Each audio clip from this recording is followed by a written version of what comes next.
This show is sponsored in part by the Mental Health Association in Hennepin County. Hello and welcome. According to a recent study, coronary artery disease is predicted by male pattern baldness. This got me to thinking, and I decided let's do a show on male pattern baldness, learn more about the causes, more about the treatment, and find out if this is in fact the case. With me tonight to talk about these things, first of all, is Dr. O.J. Rustad, who is a dermatologist here in the Twin City area. You have several clinics and several settings around the Twin Cities. That's correct. And our second guest is a very brave man who's here to talk about his own balding situation. His name is Anders Torda. Welcome. Thank you. Well, is this study something that we need to be very, very concerned about, O.J.? Well, this is just one study that was recently published in the Journal of the American Medical Association that seemed to suggest some linkage between balding and heart attack, but it's just one study, and further information will be necessary to see if this indeed is the case. If 30 million American men are dealing with balding, which is what I've read, it's really important to keep up with this, but you're saying we really need more information, right? I read that we lose about between 50 and 100 hairs a day just normally. That's correct. Sounds like a lot of loss. Is that true? Well, it may seem like a lot of loss, but you have 100 to 150,000 hairs on your scalp. So just losing 100 is only around 10%. And so you have about 90% of your scalp that's actually growing. So, and it occurs in a diffuse pattern, so you don't have any one area that stands out as far as an area of hair loss. So what's abnormal hair loss? If it's okay to lose up to 100, what kind of numbers are there when it's abnormal? Well, what I generally do when I'm evaluating a person for hair loss is to go through and lightly pull hair from their scalp, and if I get more than 6 hairs in a fingerful, then that's abnormal hair loss. You should get anywhere from 0 to maybe 2 or 3 at one time. With you, Anders, now you look like you have quite thick hair, but how early did you start noticing there was some receding and some, you know, as you say, losses? You tugged at it. About 2.5, 3 years ago. Okay, and you told me you were back 30, here, right? Yeah, I'm 30. Is it something that's been a real concern for you? Have you worried about it? Well, it's not going to the movies and the back row is looking on my bald spot back here. It's no fun. I don't feel comfortable. There's so much emphasis in our society on hair.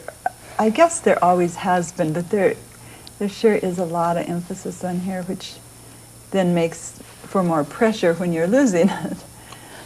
One point I guess I'd like to make about losing, when I pull and get 6 hairs at a time, Anders has a type of hair loss that is a gradual hair loss. And when I'm talking pulling out 6 hairs at a time, that's a different situation where there's an actual scalp disease that may be occurring.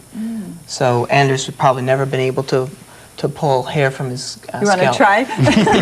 And get more than 6 at one time. So he would probably get 1 or 2. It's when you have the type of hair loss he has, it's the type that gradually the hairs don't grow for as long a period of time, and they gradually get thinner and thinner and eventually don't grow.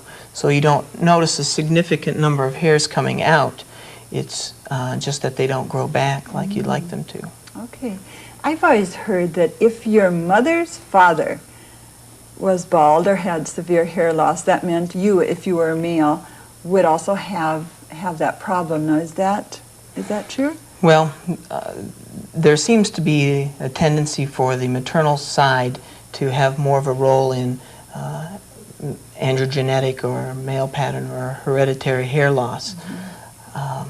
However, it's multifactorial, multi-genetic. It's not just the mother's side, but the father's side also plays a role. But potentially the mother's side plays more of a role. So you can't just look at your grandpa on your mom's side and say, Correct. oh, he has a lot of hair, so I'm home free. Right. How about in your family? What kind of relatives? Well, my grandfather, he was kind of bald, actually. Who was? My grandfather. On my your mother's mom's side? Yeah. Okay, so that fits the stereotype. And on my father's side, I really don't know, actually. My father told me that he was kind of going up here, on the sides up here.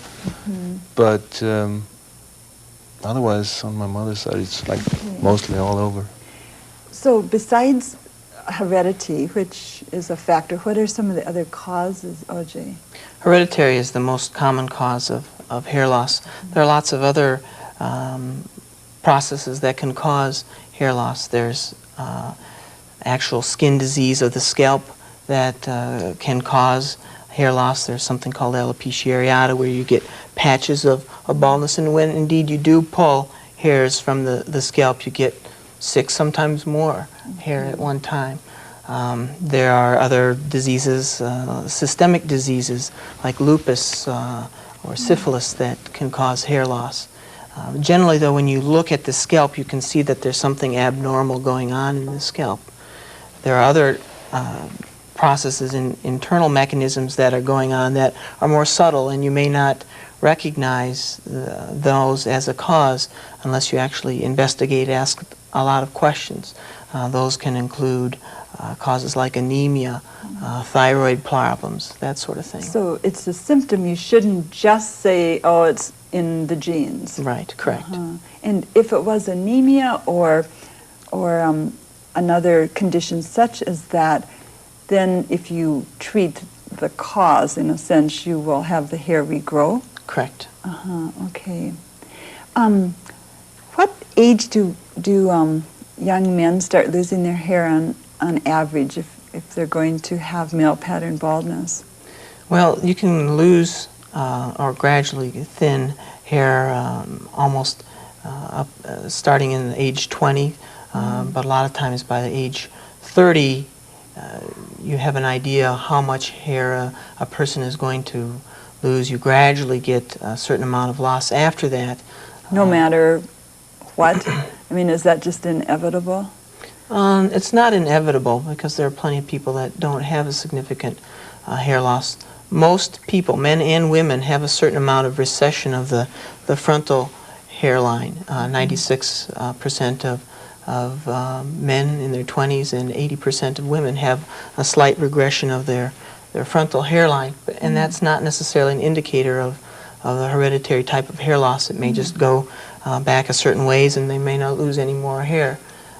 So a lot of people will lose hair, but not necessarily be an indication of anything that's going to progress further.